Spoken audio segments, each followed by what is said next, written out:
Assalamualaikum, jangan lupa angkat tangan kanan dan lalu tekan tombol subscribe yang sudah subscribe. Terima kasih sebanyak-banyaknya. Mari kita lanjutkan cerita sebelumnya. Bab 7. Ruangan tengah mansion sudah terisi oleh anggota-anggota penting keluarga Moody. Violeta sudah sangat mengecewakan kita. Sepertinya dia tidak lagi cocok sebagai calon kepala keluarga, sahut Erwin, anak kedua Logos sekaligus ayah Kevin. Dia sudah lama tidak senang melihat Violeta yang semakin mantap posisinya sebagai Alon Patriark. Diskusi semakin panas mengingat kejadian ini menamparkan seluruh wajah keluarga mereka. Mereka sangat malu atas kejadian kali ini. Bagaimana tidak, calon patriark keluarga mereka malah tidur dengan pengemis. Ya, kami setuju, hapus dia dari kursi calon patriark, sahut Irfan, adik dari Vincent yang juga merupakan paman Violeta. Violeta hanya tertunduk menatap orang-orang yang mencemoohnya. Dia sadar kesalahan yang dilakukan kali ini sangat besar. Kakek Logos memandang kerumunan dan berkata, Violeta tidak cocok lagi sebagai calon kepala keluarga. Louis sebagai pemimpin rapat tentunya mengikuti keinginan ayahnya. Berdasarkan aturan keluarga, Violeta resmi dicabut dari calon kepala keluarga. Vincent menatap muram sekelilingnya. Hancur sudah harapannya. Dari awal sampai dengan dikeluarkannya keputusan, dia sama sekali tidak berbicara. Kevin tersenyum. Akhirnya sekarang hanya dia satu-satunya calon kepala keluarga. Dia sangat senang, akhirnya rencananya berhasil melengsarkan Violeta. Selain Kevin, semua sepupu dan bibi serta Emma, ibunya. Violeta hanya melihat keputusan yang dibuat. Emma awalnya membela Violeta, tapi berdasarkan bukti dia pun tidak bisa mengatakan apa-apa. Dia sangat membenci Violeta, harusnya dia sudah menjadi nyonya bangsawan. Gara-gara anak tidak berbakti ini pupus sudah harapannya. Mungkin hanya Vera, adiknya Violeta di rumah, yang kasihan melihat kakaknya yang sudah berjuang keras sedangkan kedua orang tuanya hanya mementingkan kepentingan pribadi. Bagaimana dengan laki-laki itu? Tunjuk Irfan, dia juga ikut gembira melihat Violeta akhirnya lengser dari posisi calon patriark. Dia sudah lama berkolusi dengan Erwin untuk mengangkat Kevin sebagai kepala keluarga. Hanya dengan cara itu dia bisa mendapatkan keuntungan yang berlipat. Bagaimana lagi? Laki-laki itu harus dibunuh, sahut Erwin pura-pura marah. Brak, suara pintu dibuka, tergesa-gesa menyebabkan semua yang hadir menatap orang yang masuk. Gawat Tuan Louis, informasinya sudah bocor, banyak orang yang sudah tahu kejadian di hotel tadi, kepala pelayan melaporkan. Dengan tergesa-gesa, Louis Moody menatap muram atas informasi yang diberikan. Kepala pelayan, ayah, bagaimana ini? Jika kita tetap membunuh pria itu, kita akan dicemooh oleh orang-orang, di mana martabat kita. Logos Moody juga kesal karena informasinya bisa bocor, dengan kejadian ini maka dia tidak tahu harus menaruh muka kemana jika bertemu teman-temannya. Mau bagaimana lagi, terpaksa kita harus menikahkan mereka dan mengatakan kalau mereka sudah lama jatuh cinta dan baru saja mempublikasikan hubungan mereka. Aku tidak terima, ayah. Vincent bangkit dan menolak saran ayahnya, kita bunuh saja anak itu. Gara-gara dia anakku menderita kerugian. Erwin membalas, Vincent, dari mana kamu tahu kalau itu adalah salah anak itu? Bisa jadi itu adalah ulah anakmu mencari perhatian kepala keluarga.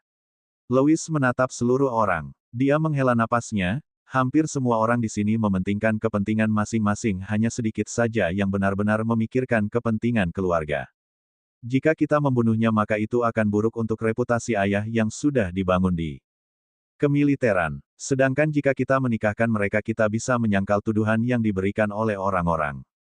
Logos sependapat dengan Louis, jika ketahuan teman-temannya ia akan malu jika dikatakan membunuh calon ayah dari cucunya. Kita akan menikahkan mereka, ini keputusanku. Dengar, aku juga setuju dengan pendapat ayah, ini lebih meminimalkan kerugian yang dialami keluarga kita, setidaknya kita masih bisa menyelamatkan muka kita di depan umum, Louis memutuskan. Vincent pun tak bisa membantah lagi karena itu sudah keputusan kepala keluarga. Erwin dan Irfan tersenyum senang. Mereka sangat bahagia melihat salah satu pesaing dieliminasi. Violeta hanya menatap kosong. Dia berpikir sepertinya karirnya sudah berakhir. Dia tidak memiliki pembelaan apapun lagi. Sudah berakhir, semuanya sudah berakhir. Dari awal Sahal hanya menatap kerumunan. Mereka memutuskan untuk menikahkan dia dengan gadis yang baru dikenalnya. Bahkan dia sendiri baru tahu nama gadis itu berdasarkan diskusi yang mereka lakukan. Melihat raut keputusasaan Violeta, Sahal tidak tega meninggalkannya sendiri dan melarikan diri. Baiklah, aku akan bertanggung jawab dan menikahinya, Sahal memutuskan. Berita tentang pernikahan salah satu putri kota metro menggemparkan seluruh lapisan masyarakat. Dengan menikahnya Violeta, hanya tersisa 6 putri lagi yang berstatus lajang. Banyak generasi ketiga bangsawan mulai melirik ke 6 putri. Selain itu, mereka juga penasaran identitas asli calon pasangan dari Violeta. Fanny bertanggung jawab mengurusi persiapan pernikahan. Pernikahan akan digelar di Hotel Seribu Mawar. Hotel ini merupakan salah satu properti yang berada di bawah keluarga Wijaya. Keluarga Wijaya kecewa setelah mengetahui bahwa partner kerja mereka mundur dari jabatan dan beralih kepada Kevin. Mereka juga penasaran mengapa Violeta tiba-tiba memutuskan untuk menikah. Selama proses persiapan pernikahan, Violeta dikurung di kamar dan tidak diizinkan kemana-mana. Anggap saja itu sebagai hukumannya karena memalukan keluarga.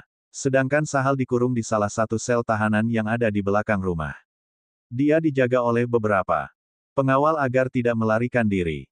Para pengawal berdiskusi tentangnya dan pernikahan yang akan digelar. Selama itu pula, Sahal memulihkan sebagian dari tenaganya. Efek dari pelintasan ruang hanya tinggal sedikit lagi, banyak kemampuan pasif yang dimiliki awalnya mulai bisa digunakan kembali, seperti kemampuan penyembuhan. Dengan dukungan kemampuan penyembuh luka yang dimilikinya menutup dan tidak meninggalkan bekas. Akhirnya aku pulih, haruskah aku terikat dengan keluarga ini atau setelah menikah aku membawanya keluar dari rumah? Sahal memikirkan berbagai kondisi yang mungkin dicapainya. Dia mendengar langkah kaki orang yang mendekat. Mereka berdiskusi tentang perekrutan personil untuk dikirim ke garis depan medan perang. Sahal tertarik dengan diskusi mereka. Dia mulai menanyakan apa itu perekrutan personil. Karena sudah lebih 5 hari dia di sini, para pengawal mulai akrab dengan dia dan menjelaskan kepadanya. Perekrutan personil adalah kegiatan yang dilaksanakan pemerintah dalam rangka penambahan anggota yang dikirim ke medan perang. Setiap keluarga diwajibkan untuk mengirim salah satu generasi mereka sebagai sukarelawan. Tentu saja tidak ada satupun yang berani membantah. Lagi pula ini adalah rencana pemerintah dan setiap yang terlibat akan mendapatkan hadiah tersendiri. Sahal memutuskan untuk menggunakan ini sebagai solusi. Dia akan menawarkan diri sebagai sukarelawan sebagai ganti agar Violeta diperlakukan dengan baik dan bisnisnya dikembalikan. Sekalipun tidak mungkin lagi untuk memperoleh jabatan kepala keluarga, setidaknya dia bisa menghidupi kebutuhan sehari-harinya dengan itu. Anggap saja hal tersebut sebagai wujud permintaan maaf kepada Violeta. Dia juga ingin melihat sejauh mana kemampuannya diinginkan setelah disegel. Bab 8. Tak terasa waktu pun berlalu hingga tibalah waktunya acara pernikahan. Sahal dibawa ke dalam ruang dan dihias. Para penghias kagum dengan betapa tampannya Sahal. Mereka merasa usahanya terbayar, mereka menikmati proses menghias pengantin pria. Setelah selesai, Sahal dibawa ke ruangan resepsi tempat pernikahan digelar. Sahal melihat Violeta berbalut gaun putih khas pengantin. Dia terkejut betapa cantiknya calon istrinya. Sekalipun sangat cantik, ekspresi yang ditampilkan oleh Violeta sangat datar, sangat kontras dengan penampilannya yang anggun. Ia tampak seperti boneka yang kehilangan ruhnya. Sahal mendekati Violeta. Dia hanya berdiri di sampingnya. Menghembuskan napas, Sahal berbisik. Tenang saja, aku pastikan tidak ada seorang pun yang berani merendahkanmu, Sahal menyemangati. Violeta hanya menaikkan salah satu alisnya. Dia mengabaikan ucapan Sahal. Proses pernikahan pun berlangsung hikmat. Banyak tamu undangan yang bertepuk tangan dan mengucapkan kepada kedua pasangan. Selama proses itu, Violeta memaksakan senyum. Acara pernikahan itu berlangsung sampai dengan sore hari. Usai acara pernikahan, semua tamu undangan meninggalkan tempat sedangkan semua anggota keluarga Moody kembali ke rumah utama. Mereka mendiskusikan acara perekrutan personil yang tinggal 3 hari lagi. Logos mengumumkan bahwa dia akan pergi ke medan perang. Semua anggota keluarga terkejut. Mereka baru menyadari alasan mundurnya Fanny sebagai calon patriark. Erwin dan Irfan sangat senang, sekarang tidak ada satupun penghalang Kevin sebagai calon patriark selanjutnya. Tunggu, di tengah-tengah diskusi panas, Sahal menginterupsi. Bagaimana jika aku saja yang menjadi perwakilan ke medan perang? Mereka memandang Sahal dengan bodoh. Apa yang diinginkan anak ini? Hanya pengemis belaka berani-beraninya ikut campur dalam urusan keluarga. Karena aku sudah menjadi bagian keluarga kalian bukankah? Aku lebih baik sebagai kandidat pengorbanan ke garis depan. Erwin marah, apa yang kau katakan? Kau hanya pengemis belaka, berani-beraninya kau ikut campur. Benar, Hanya karena diizinkan menikah dengan keluarga kami, jangan harap kamu diakui, Irfan menimpali. Diam kau, aku tidak pernah mengakuimu sebagai menantuku, Vincent menyalak. Sahal terkekeh. Setidaknya aku lebih berguna bukan daripada gadis kecil itu. Sahal menunjuk Fanny. Fanny marah mendengar ucapannya. Dia merasa terhina. Karena disebut sebagai gadis kecil. Kamu hanya pengemis, beraninya merendahkanku, kamu tidak pernah belajar bela diri, kalau kamu diutus sebelum memegang senjata kamu duluan pingsan karena ketakutan, Fanny sangat marah. Oh, aku sangat lemah. Kalau begitu haruskah kita berduel dan menentukan siapa yang paling kuat di antara kita? Semua orang mengubah ekspresinya, sepertinya pengemis yang mereka rendahkan ini bukan orang sembarangan.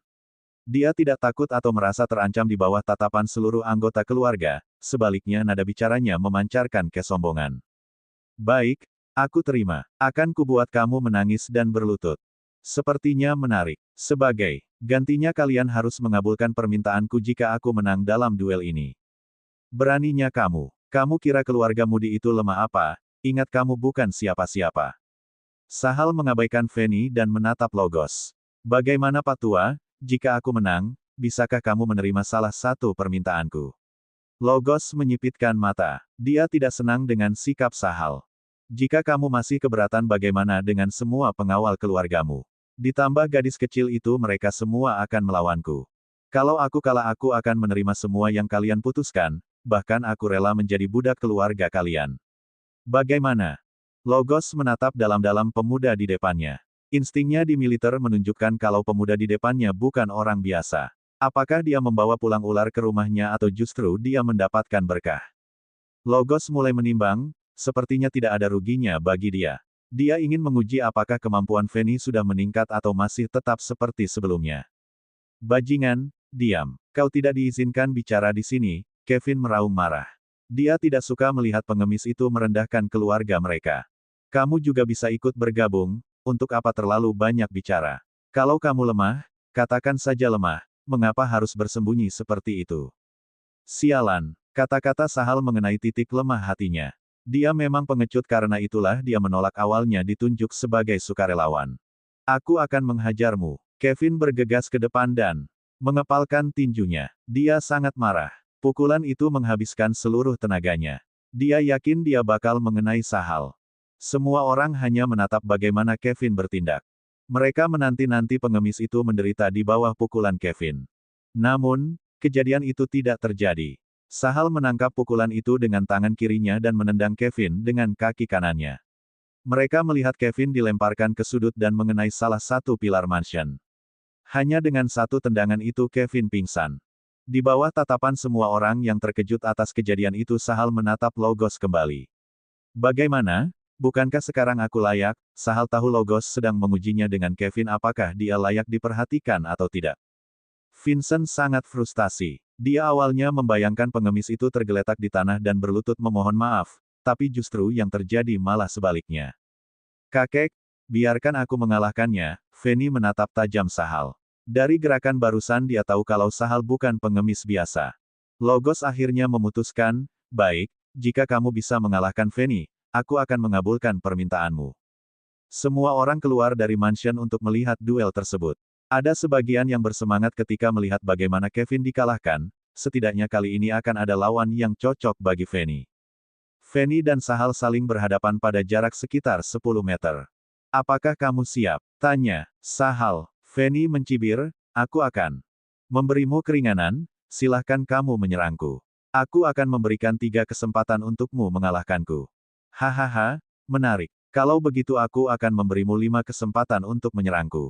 Kalau kamu mampu mengenai bajuku saja, anggap saja kamu menang dan aku akan mematuhi semua pengaturan yang kamu berikan. Dasar bajingan. Fanny tersulut emosinya. Dia mengambil langkah mantap menyerang dengan kaki kanannya, perlu diketahui Fanny salah satu atlet terbaik dari Taekwondo. Tendangannya sangat berbahaya. Jika mengenai orang biasa, maka dapat dipastikan orang tersebut akan berbaring selama sebulan di rumah sakit. Fanny mengarahkan tendangannya ke pelipis Sahal. Sayangnya yang menjadi lawan Fanny adalah Sahal. Sahal mengambil langkah mantap, dia mundur 1 langkah ke belakang dan tendangan Fanny hanya melewatinya. 1 gerakan, masih ada 4 gerakan lagi. Fanny terkejut melihat. Tendangannya tidak mengenai Sahal. Dia mengambil ancang-ancang mundur. Dia menekuk badannya dan melaju cepat. Tendangan sabit, pukulan. Menyilang, tendangan lurus dan tinju ke depan. Semua serangan yang dilontarkan Fanny sia-sia. Tak satupun serangannya mengenai Sahal. Sahal hanya menghindar dan menghitung mundur, gerakan kedua, gerakan ketiga, gerakan keempat, gerakan kelima. Fanny marah melihat Sahal hanya mempermainkannya. Jangan menghindar, dasar pengecut. Dia mengerahkan lagi seluruh tenaganya dan menyerang perut Sahal. Serangan tersebut ditangkap Sahal dengan mantap. Sekarang giliranku. Bab 9. Serangan tersebut ditangkap Sahal dengan mantap. Sekarang giliranku. Fanny panik melihat tak satupun serangannya mengenai Sahal. Melihat Sahal mengambil ancang-ancang ingin menyerangnya, Fanny mencoba mundur beberapa langkah.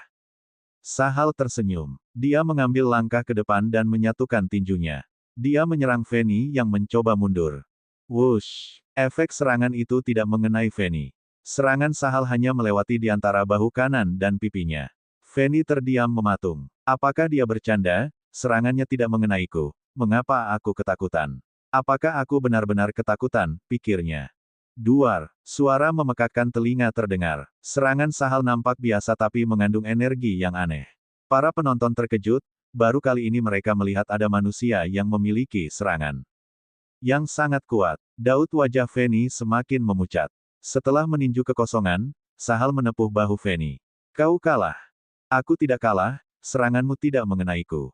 Semua keluarga Moody memandang kasihan ke arah Fanny.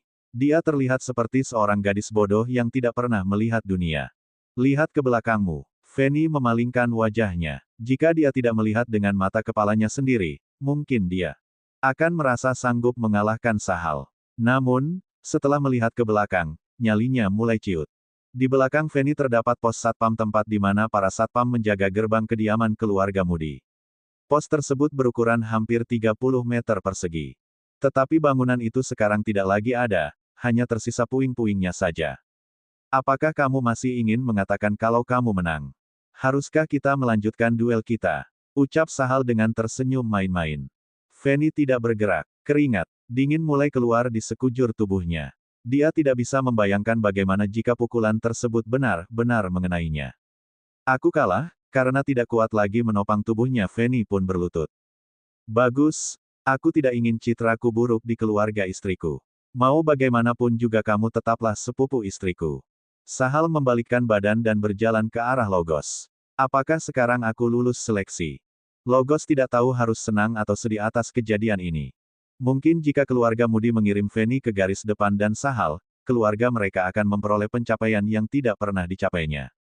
Tentu saja kamu lulus, Logos tersenyum. Baiklah, kalau begitu sekarang waktunya mendengarkan permintaanku.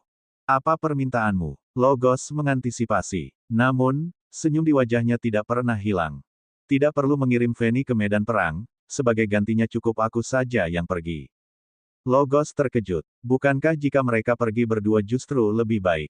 Dia masih terlalu lemah, dia bukan menghadapi lawan dengan semua yang dimilikinya, tetapi justru meremehkan kemampuan lawannya. Mungkin jika hanya pertandingan biasa itu tidak berpengaruh. Tetapi ini adalah perang sungguhan, di mana hanya karena kesalahan kecil maka nyawanya akan hilang.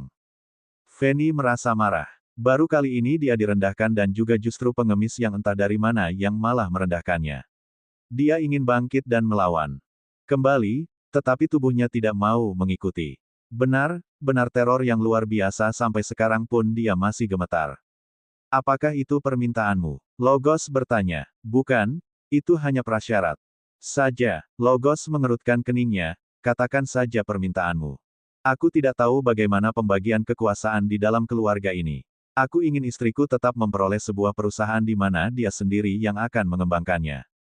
Tidak satu orang pun dari keluarga ini yang berhak mencampuri urusan internal perusahaan itu. Logos terkejut, Violeta sudah memiliki perusahaan sendiri. Aku memberinya sebagai latihan mereka karena mereka adalah calon kepala keluarga. Kalau begitu baguslah, jangan ambil perusahaan itu. Dan serahkan semua wewenang yang ada di perusahaan itu secara penuh kepadanya. Hanya itu saja. Hanya itu saja. Logos semakin heran. Bukankah itu hanya permintaan sepele?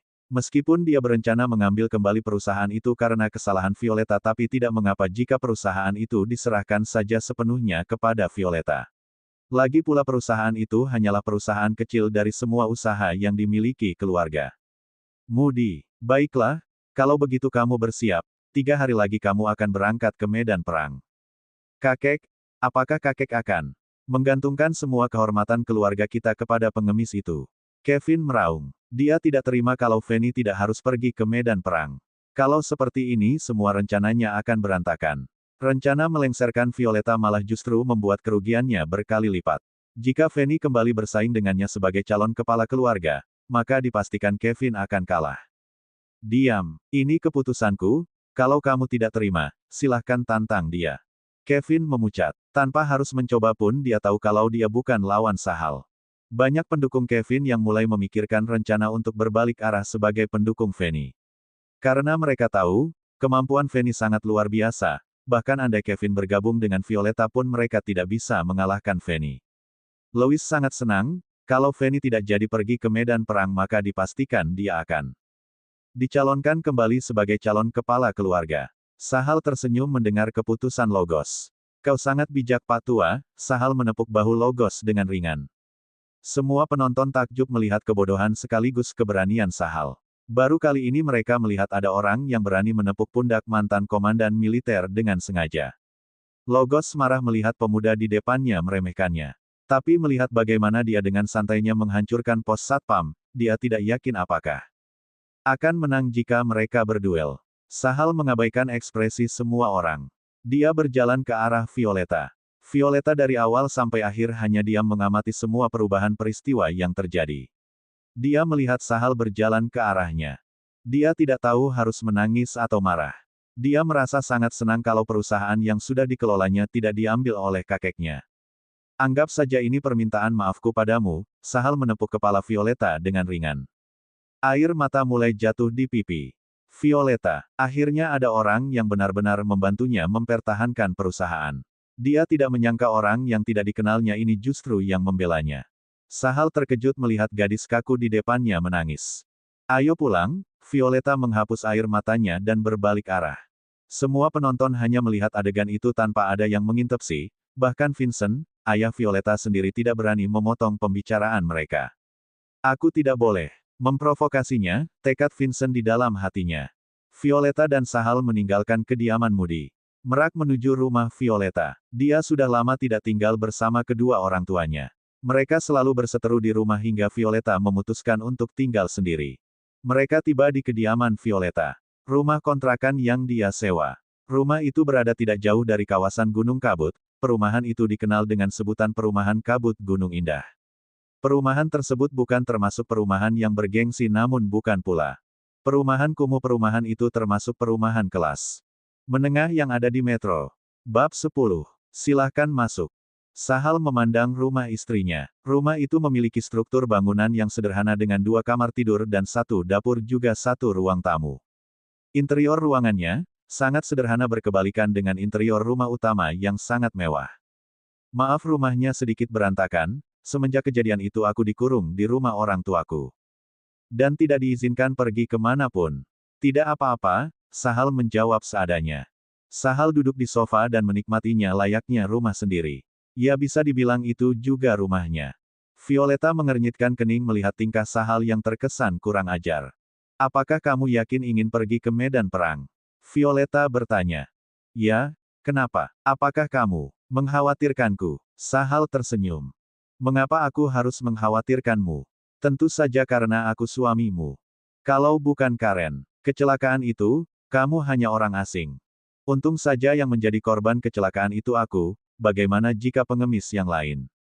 Mungkin saja kamu diusir dari keluarga Moody. Bukankah begitu sayangku? Sahal mengedipkan matanya. Violeta tertegun, dia tak tahu harus membalas apa. Memang dia sedikit beruntung kalau harus menikah dengan Sahal. Setidaknya setelah duel itu, keluarganya tidak berani menekannya seperti sebelum-sebelumnya. Baiklah, aku berterima kasih. Tentu saja kamu harus berterima kasih karena bertemu dengan pria tampan sepertiku. Sahal mengelus dagunya dan tersenyum ke arah Violeta. Violeta kesal. Dari mana datangnya kepercayaan diri pria ini?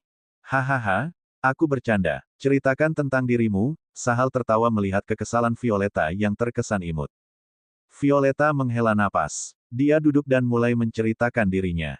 Dia adalah anak pertama dari pasangan Vincent Moody dan Emma Claire. Dia memiliki seorang adik bernama Vera Moody yang masih bersekolah di SMA Kota Metro. Dia diberikan ujian oleh kakeknya dengan mengelola perusahaan utama keluarga Moody. Selain itu dia juga memiliki perusahaan sendiri yang bernama Farmasi Kecantikan Vio yang bergerak di bidang obat-obatan dan kosmetik. Dia awalnya mengira perusahaan yang dibangunnya akan diambil alih oleh keluarganya. Dengan adanya Sahal perusahaan itu tetap masih beroperasi atas namanya. Jadi kalian diuji siapa yang bagus dan bisa mengembangkan perusahaan utama maka akan dicalonkan sebagai kepala keluarga. Iya, bukannya ayah Fanny masih sangat muda, mengapa terburu-buru memilih kepala keluarga yang baru? Tanya Sahal. Bingung, kamu tidak akan mengerti. Meskipun Paman Louis masih muda, semua keturunan mencoba untuk memenangkan posisi pewaris agar mendapatkan wewenang yang tinggi dan ikut andil dalam memberi keputusan dalam keluarga. Selain itu, kami diberikan akses dengan bebas menggunakan keuangan keluarga sesuka kami. Aku tentu saja ingin menggunakan dana keluarga dan koneksi untuk mengembangkan perusahaanku sendiri. Lalu jika terpilih apakah Paman Louis akan lengser? Tanya Sahal semakin penasaran. Tidak, Paman akan tetap menjadi kepala keluarga selama 10 tahun setelah pewaris terpilih. Setelah itu pewaris akan menggantikan Paman tanpa perlu berdiskusi lagi, Violeta menjelaskan. Aneh, bukannya justru berkebalikan dari yang umumnya terjadi di keluarga kaya. Tidak, di kota metro hampir semua keluarga menganut sistem ini. Ketika mereka berumur 23 tahun akan ada pemilihan pewaris. Nantinya mereka akan diberi gelar pewaris keluarga dan mereka akan bergabung dalam kelompok pewaris. Disitulah semua koneksi yang menguntungkan terjalin, di situ pula kita bisa mempromosikan keluarga kita agar naik satu tingkat, Violeta menjelaskan panjang lebar. Sahal mengangguk tanda mengerti. Memang seperti yang dikatakan Violeta. Siapapun yang menjadi pewaris akan dapat bergabung ke dalam kelompok sosial kelas atas. Dia bisa menggunakan koneksi yang diperoleh dari pertemuan itu untuk menguntungkan dirinya. Sepertinya kamu sudah melepaskan keuntungan itu, Sahal melihat Violeta. Bukankah ini semua salahmu? Kalau seandainya bukan karena kecelakaan itu perusahaanku mungkin sudah berkembang, Violeta menyalahkan. Hahaha, baiklah, setidaknya kamu masih bisa mempertahankan perusahaanmu, Sahal tertawa. Violeta menggembungkan pipinya kesal melihat tingkah Sahal. Seakan meremehkan. Ceritakan bagaimana kamu bisa ada di hotel itu, Sahal mengabaikan Violeta yang cemberut. Violeta teringat, dia hampir saja melupakan detail kejadian itu. Awalnya aku diundang makan malam oleh sepupuku, tak lama setelah selesai makan aku pingsan. Setelah itu aku tidak mengingat apapun lagi. Pagi itu aku baru tahu kalau aku dijebak. Apakah kamu mabuk? Selidik Sahal. Tidak, kami hanya minum jus. Aku heran bagaimana aku bisa berakhir di hotel. Apakah makanannya mungkin diracuni? Sahal kembali bertanya. Itu juga tidak, asistenku Mela sudah mencicipi makanan itu. Tidak terjadi apa-apa padanya. Sahal mencoba berpikir keras. Kalau begitu, apakah sumbernya berasal dari alat makan? Violeta terkejut, dia mulai memikirkan kemungkinan itu terjadi. Tapi jika begitu bukannya seharusnya ketika suapan awal mereka akan pingsan. Aku menebak ada dua kemungkinan. Pertama obat yang digunakan kepada kalian sepertinya adalah penenang yang tidak berwarna dan berasa, juga akan butuh waktu sebelum bereaksi. Obat itu dibubuhi pada alat makan kalian. Kedua dia menabur obat itu pada es yang ada pada jus kalian, jadi mau kalian makan sebanyak apapun, selama kalian tidak minum kalian tidak akan pingsan. Lagi pula itu sulit dideteksi karena mengingat es itu kalau tidak mencair maka tidak akan membuat kalian pingsan. Violeta mengangguk setuju. Dia mulai memikirkan kemungkinan tersebut cocok dengan semua petunjuk. Mereka juga menikmati jus secara perlahan. Yang menyebabkan obat itu tercampur sempurna dengan jus lalu bereaksi ketika mereka minum. Lalu bagaimana kamu bisa berakhir di hotel? Violeta bertanya. Dia sudah lama penasaran siapa sosok di depannya dan bagaimana dia bisa berakhir sekamar dengannya. Aku, Sahal menunjuk dirinya. Iya, jawab Violeta singkat. Aku baru tiba di kota metro, aku datang dari tempat yang jauh. Aku ke sini pergi menggunakan kendaraan, aku tidak tahu kalau aku akan mabuk setelah turun dari kendaraan itu. Lalu datang sekelompok orang, mereka membiusku kemudian seperti yang kamu tahu. Aku dibawa ke hotel, Sahal memutuskan menyembunyikan kalau dia baru saja keluar dari portal. Jika Violeta mengetahui mungkin dia juga tidak akan percaya. Lalu kamu bukan dari desa pengemis di hutan hujan? Bukan, jawab Sahal singkat. Lalu mengapa kamu berpenampilan seperti pengemis? Tanyanya lagi. Sahal tersenyum canggung, dia hampir melupakan kalau pakaiannya penuh sobekan setelah keluar dari portal. Ya ada sesuatu dan lain hal, yang menyebabkan aku dirampok lalu pakaianku menjadi seperti itu, Sahal mengarang alasannya. Violeta mengangguk mempercayainya. Dia mulai memikirkan terlalu kebetulan, sepertinya orang yang menangkap Sahal adalah dalang di balik semua ini, dia sudah mengantisipasi semua hal sepertinya. Semua bukti yang mengarah kepada pelaku. Sepertinya benar-benar dihapuskan. Sahal menghela napas melihat. Violeta mempercayainya. Kalau begitu aku ingin mandi dulu, aku ingin beristirahat. Sudah lama aku tidak beristirahat di tempat yang layak. Bab 11. Kediaman keluarga Erwin. Brak, hancur, hancur sudah semua rencanaku, Kevin meraung. Dia menghela napas. Aku tidak menyangka akan berakhir seperti ini. Mulno hanya menunduk melihat tuan mudanya menghancurkan semua barang-barang yang ada di ruangan itu. Dia sendiri juga tidak menyangka, bukannya rencananya gagal, tetapi justru sangat berhasil. Violeta benar-benar lengser dari posisi calon pewaris. Tetapi, bukannya senang dia malah mendapatkan saingan yang sangat berat, Fanny. Dia mengusap wajahnya, kali ini benar-benar tidak ada peluang lagi baginya untuk memenangkan posisi pewaris. Semua orang tahu bahwa, baik kecerdasan, kemampuan maupun kekuatan yang Fanny miliki jauh di atas seluruh keturunan generasi. Ketiga keluarga Moody. Kali ini kita berhasil sekaligus gagal total. Rencana dengan penuh resiko seperti ini benar-benar membuat posisiku terancam. Kita harus mengubah rencana kita kalau tidak maka dipastikan aku akan gagal dalam memenangkan posisi pewaris. Untuk sementara kita lihat saja bagaimana ke depannya, baik Fanny maupun pengemis itu benar-benar tidak bisa diremehkan. Sepertinya kita harus memikirkan cara ketika Fanny menang tetapi aku juga mendapatkan keuntungan. Kevin berjalan mondar-mandir di ruangan itu dan terus bergumam memikirkan rencana selanjutnya. Tanpa terasa 3 hari berlalu dengan cepat. Selama 3 hari itu tidak ada kejadian apa-apa. Fanny berangkat ke kantor di pagi hari dan pulang di sore harinya. Sementara Sahal hanya menikmati waktunya di rumah dengan santai, benar-benar kehidupan yang santai. Informasi terkait perekrutan prajurit dikirim ke perumahan Kabut Gunung Indah beberapa hari yang lalu. Selain mempelajari informasi itu, tidak ada kegiatan lain yang Sahal lakukan. Hubungannya dengan Violeta juga tidak berkembang lebih lanjut, hanya sekedar menyapa di pagi hari dan di malam harinya saja. Violeta benar-benar sibuk selama 3 hari terakhir karena perusahaan itu akan memisahkan diri dari keluarga Moody dan benar-benar berdiri sendiri. Hari ini tibalah waktunya Sahal berangkat ke markas militer di kawasan timur kota metro. Violeta menemani Sahal menuju markas militer. Mereka berkendara dari pusat kota metro dan terus bergerak ke arah timur. Jarak antara perumahan Kabut Gunung Indah dengan markas militer sekitar 20 km. Dengan kemacetan jalan mereka baru tiba pada sore harinya. Baiklah, aku akan berangkat mungkin kita tidak akan bertemu selama beberapa tahun lagi. Sahal setidaknya merasa harus mengucapkan kata-kata perpisahan meskipun mereka hanya bersama selama beberapa hari. Baik, jaga dirimu, Violeta hanya memandang Sahal. Bohong jika dikatakan dia tidak bersedih berpisah dengan pria di depannya.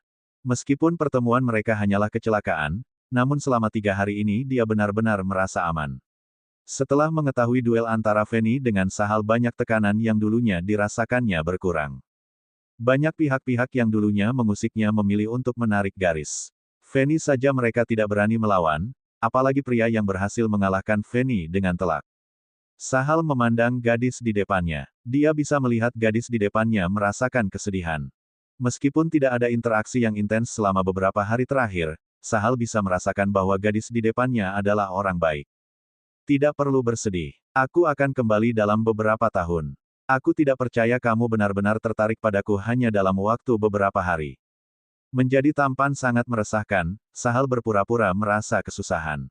Violeta merasa kesal, dari mana pria ini mendapatkan keberanian memuji dirinya sendiri. Melihat ekspresi kekesalan Violeta, Sahal hanya tersenyum. Kamu lebih cocok tersenyum daripada bersedih. Violeta tertegun, dia benar-benar melupakan kesedihannya hanya karena beberapa kata dari Sahal. Baiklah, kamu benar-benar tampan, Violeta memutuskan mengikuti permainan Sahal. Hahaha, baiklah aku pergi. Violeta berjalan mendekat dan memeluk Sahal. Sahal hanya terdiam mematung. Apakah gadis ini benar-benar menyukaiku? Pikirnya. Violeta melepaskan pelukannya. Setidaknya aku harus melakukan sesuatu yang biasanya istri lakukan ketika melepas kepergian suaminya. Sahal tersenyum, baiklah sampai jumpa. Sampai jumpa. Violeta melambaikan tangannya. Sahal membalikkan badan dan masuk ke dalam kawasan markas militer.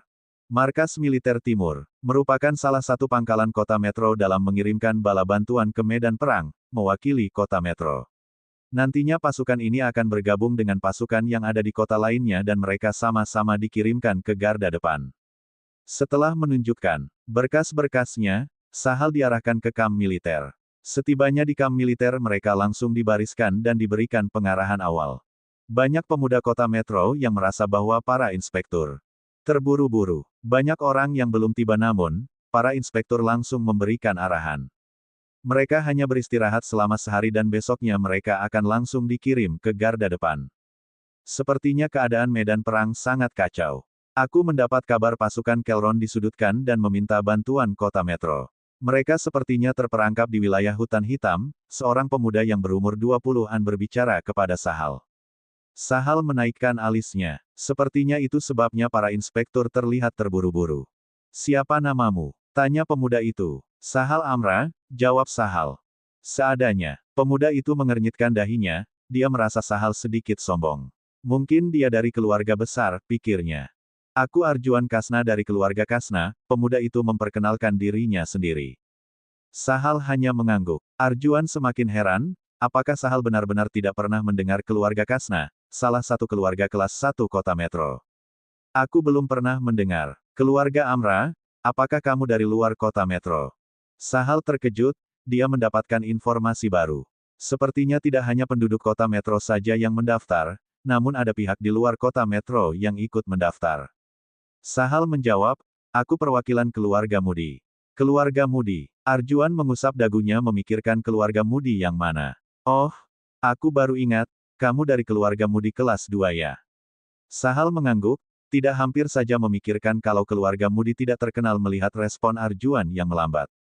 Apakah kamu keturunan jauh keluarga Mudi? Mengapa nama ujungmu Amra? Aku suami Violeta Mudi. Arjuan terkejut, dia baru ingat beberapa hari yang lalu kota metro sempat dihebohkan dengan pernikahan salah satu putri kota metro dengan seorang pengemis. Apakah kamu pengemis yang dirumorkan? Sepertinya aku sedikit terkenal, Sahal tersenyum. Hahaha, aku tidak percaya ternyata kamu benar-benar pengemis itu. Bagaimana rasanya menikah dengan salah satu putri kota metro? Sepertinya tidak ada hal yang harus dilebih-lebihkan, hanya pernikahan biasa saja. Kamu benar-benar luar biasa, Arjuan terkekeh. Adikku sangat kesal gara-gara pernikahan kalian. Mengapa adikmu kesal? Gara-gara pernikahan kami, tanya. Sahal, bagaimana tidak, gelar 7 putri.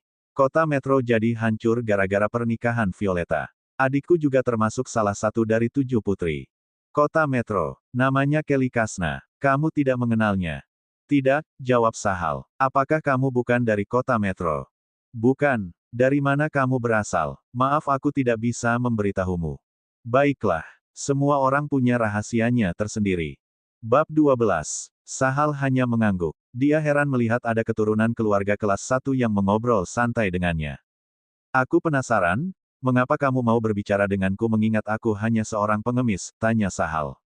Aku juga bukan orang yang tinggi hati. Aku menawarkan diri sebagai perwakilan keluarga Kasna agar bisa bersaing dengan sepupuku sebagai calon pewaris. Lagi-lagi calon pewaris, sepertinya hampir semua keluarga kaya mementingkan posisi ini. Melihat Sahal tidak tertarik, Arjuan kembali bertanya, kamu sudah di ranah apa dalam bela diri? Sahal kembali terkejut. Sepertinya banyak hal yang masih tidak diketahui Sahal.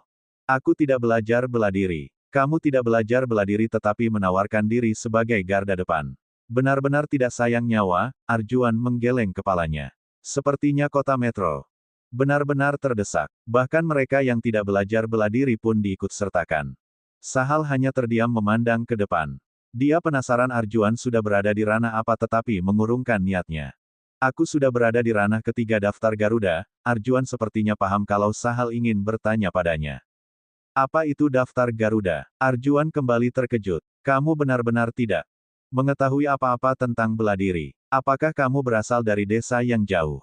Bisa dibilang begitu. Hufet, sepertinya kamu mengejutkanku beberapa kali. Daftar harimau adalah daftar awal seni bela diri. Seni bela diri ada beberapa tingkatan, Arjuan menerangkan kepada Sahal. Sahal mengangguk. Ternyata ada 5 tingkatan dalam seni bela diri. Yang pertama dimulai dari daftar harimau. Daftar Garuda, daftar naga, daftar raja, daftar kaisar. Dengan masing-masing daftar ada 7 tingkatan. Sahal juga mengetahui bahwa banyak keluarga kaya yang mengetahui tentang seni bela diri sedangkan masyarakat sendiri masih banyak yang skeptis tentang ahli bela diri. Semakin tinggi peringkat keluarga maka semakin banyak pula ahli seni bela diri yang ada di keluarga itu. Feni sendiri berada di puncak daftar harimau itulah sebabnya keluarganya masih mampu berdiri sebagai keluarga kelas 2. Sahal juga mengetahui ada 5 keluarga kelas 1 dan ada 8 keluarga kelas 2 yang ada di kota metro. Kelima keluarga ini menempati puncak kekayaan. Mereka berdiri di atas semua orang. Keluarga itu adalah keluarga Wijaya, keluarga Kasna, keluarga Mulro, keluarga Galdeo dan keluarga Hatim. Kelima keturunan keluarga ini yang merasa dirinya tidak mampu memenangkan suksesi pewaris mereka menawarkan diri pergi ke garda depan. Lembalannya tentu saja siapapun yang berhasil mendapatkan posisi tinggi di kemiliteran maka mereka akan memiliki kesempatan tambahan sebagai calon pewaris. Bukannya kalau kalian mati semuanya akan sia-sia? Tanya Sahal. Kalau kami mati berarti kami tidak layak sebagai calon pewaris. Arjuan hanya menghela napas pasrah. Dia sebenarnya tidak ingin pergi ke medan perang. Namun jika dia tidak pergi maka dipastikan kehidupan orang tua dan adiknya akan sulit ke depannya. Bahkan tidak menutup kemungkinan adiknya akan dikorbankan dalam pernikahan politik. Setelah inspektur memberikan pengarahan di depan, mereka diarahkan kembali ke asrama masing-masing. Lebih kurang ada peserta yang menawarkan diri sekitar 500 orang. Banyak keluarga yang enggan mengirimkan keturunan utamanya atau keturunan dengan peluang pewaris yang besar ke medan perang. Sahal juga melihat keturunan dari keluarga Wijaya. Keluarga mereka berkolaborasi dengan istrinya. Meskipun kolaborasinya batal, dan dialihkan ke keluarga utama, Sahal tidak mempedulikannya. Lagi pula itu tidak ada hubungan dengannya. Dari 500 orang itu hanya sekitar 100 yang berasal dari keluarga kaya. Itu pun karena mereka diancam oleh wali kota, jika tidak maka dipastikan tidak ada yang mendaftar. Sedangkan sisanya berasal dari rakyat biasa dan juga pengemis yang mencoba mengundi nasib di medan perang. Sahal juga melihat tingkat kekuatan mereka. Paling tinggi kekuatan mereka setara dengan Arjuan sedangkan sisanya memiliki kekuatan yang lebih lemah dari Feni. Dan banyak juga yang tidak memiliki kemampuan apa-apa. Mereka benar-benar dijadikan tumbal di perang kali ini sepertinya. Asrama yang Sahal tempati berbeda dengan Arjuan. Setelah berpisah, mereka kembali dan mempersiapkan diri untuk besok. Keesokan harinya, para prajurit itu mengenakan seragam yang diberikan dan menuju ke lapangan. Sahal mengikuti kerumunan, setelah beberapa patah kata penyemangat dari inspektur. Mereka menaiki helikopter yang disediakan khusus prajurit dan berangkat ke medan perang. Selama di helikopter Sahal memejamkan mata dan bersantai seolah-olah hanya liburan saja. Banyak anggota prajurit lainnya merasa gugup karena ini pertama kalinya mereka ikut berperang. Mereka juga tidak dilatih, hanya diberikan senjata saja dan petunjuk menggunakannya saja. Boom! Suara ledakan bom mulai terdengar dari helikopter yang mengangkut Sahal. Banyak prajurit yang sudah menyiapkan amunisi. Sepertinya kita terjebak dan tidak bisa melanjutkan perjalanan. Kami akan mendaratkan kalian di pinggiran hutan Cadik. Kalian hanya bisa melanjutkan dengan berjalan kaki. Segera menuju ke pasukan Kelron di dekat hutan hitam, terdengar nada perintah dari pilot. Siapkan parasut. Inspektur meninggikan suaranya. Buka palka. Suara pintu helikopter pengangkut prajurit dan terbuka. Satu persatu prajurit melompat dari helikopter. Sahal mengikuti dan melompat pula dari helikopter. Perlahan tapi pasti, satu persatu prajurit mendarat di pinggiran hutan Cadik. Mereka melepaskan parasut dan berbaris menunggu instruksi selanjutnya. Dari inspektur, pasukan mereka terdiri dari 25 orang dengan dikomandoi oleh seorang inspektur. Mereka membentuk formasi dan berjalan di bawah arahan inspektur. Sahal hanya membaur di kerumunan dan mengikuti semua perintah. Dia belum berniat menunjukkan kekuatannya. Benhenti, inspektur tersebut mengangkat tangannya dan memberi kode kepada prajuritnya untuk melihat sekeliling. Selatan, aman. Utara, aman. Barat, aman. Timur, aman. Mereka sekarang berada di dalam hutan cadik. Bagi mereka menelusuri jalan hutan lebih aman daripada jalan setapak di luar hutan. Setidaknya mereka memiliki tempat persembunyian jika diserang tiba-tiba. Semua prajurit melepaskan kewaspadaan mereka mengingat jarak mereka sekarang masih terhitung aman dari pusat suara ledakan yang mereka dengar di helikopter. Inspektur mulai memberikan gambaran kasar posisi mereka dan arah yang mereka tuju. Mereka juga dibekali dengan peta dan radar. Inspektur itu bernama Inspektur Han Chao. Dia berasal dari ibu kota negara Canit, Judis. Kota Metro merupakan kota menengah yang ada di negara Canit, begitu juga dengan kota Kelron. Jarak yang harus mereka lalui agar bertemu dengan pasukan Kelron hampir 100 km. Jika mereka melalui jalan biasa, dengan kecepatan sekarang mereka akan tiba dalam waktu 1 minggu ke tujuan mereka. Namun, resiko yang akan mereka peroleh sangat besar. Bahkan kemungkinan pasukan mereka dibantai oleh musuh sangat tinggi. Perang kali ini disebabkan perebutan wilayah kekuasaan oleh negara Singa Tenggara. Mereka didukung oleh Kekaisaran Britania dan negara Serikat Samreka. Negara Singa sudah lama ingin merebut Pulau Krace yang ada di sisi timur kota Kelron. Pasukan Kelron berusaha sekuat tenaga mempertahankan Pulau Krace di bawah serangan gabungan 3 negara. Cerita bersambung.